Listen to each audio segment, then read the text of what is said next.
Buddhist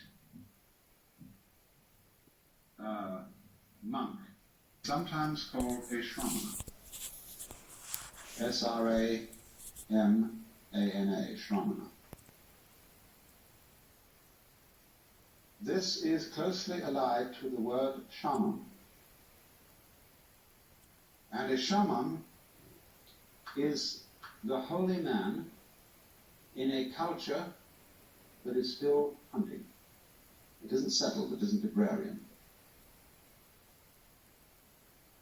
There is a very strong and important difference between a shaman and a priest. A priest receives his ordination from his superiors. He receives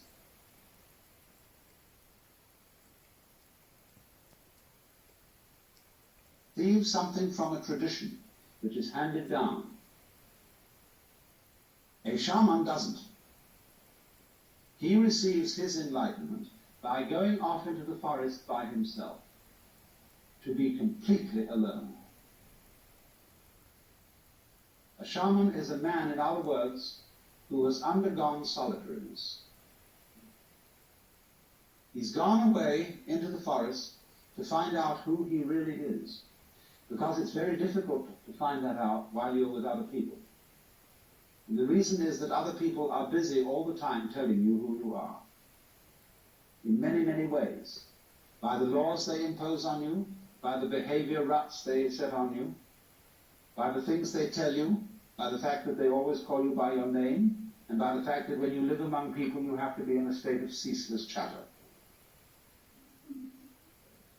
But if you want to find out who you are before your father and mother conceived you, who you really are, you almost have to go off by yourself. Go into the forest and stop talking, and even stop thinking words, and be absolutely alone. Listen to the great silences. And then, if you're lucky, you recover from the illusion that you're just little me, the so-and-so, and you attain the state of nirvana, which means the blown-out state, the relieved state, the sigh of relief. Nirvana may be translated into English as, phew. I've at last discovered that I don't have to survive. I can survive, of course, but I don't really have to. Because you discover, you see, that what you really are doesn't have to survive, because it's what there is. The real you is it, or that, tat tvam asi, that art thou, as the Hindus say. So then, in the normal life of India, which is not a hunting culture, but a settled culture, there are priests, but there is something beyond the priest. That is to say, when a man or woman has fulfilled his or her life in the world of society,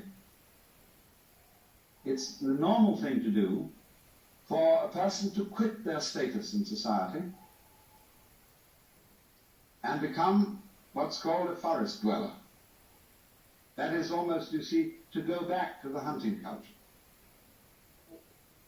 They divide people into two classes, grihasta, which means householder, and vanaprastha, which means forest dweller. And the older people all hand over their occupations and positions to their children and enter the stage of vanaprastha, or become a shramana, and go outside the stockade. I'm speaking metaphorically. They sometimes do actually, they sometimes don't. And become a nobody.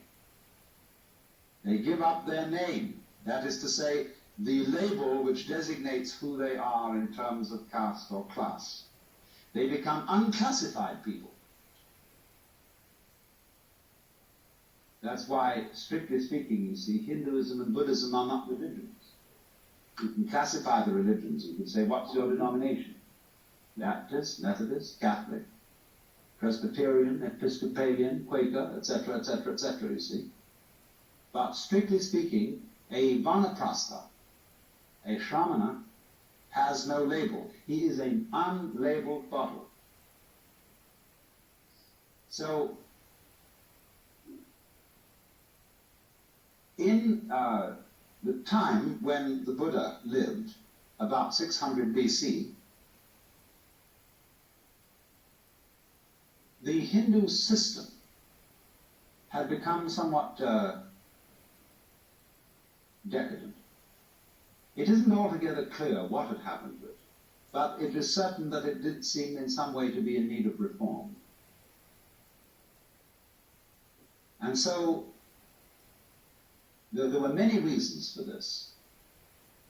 And the Buddha, as a young man, being basically troubled by the great problems that we're all troubled with, the problem of suffering and the problem of what all this universe is about, he endeavored to follow the methods that were then being used by people who were shamanas or vanaprasthas, forest dwellers.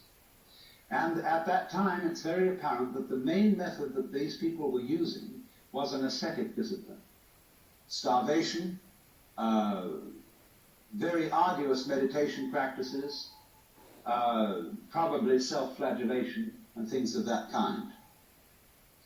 And it's said that for 7 years he practiced these austerities. But he found out that they didn't lead to liberation. And all the people who were practicing them knew they didn't either. But they felt that that was only because they weren't doing it hard enough.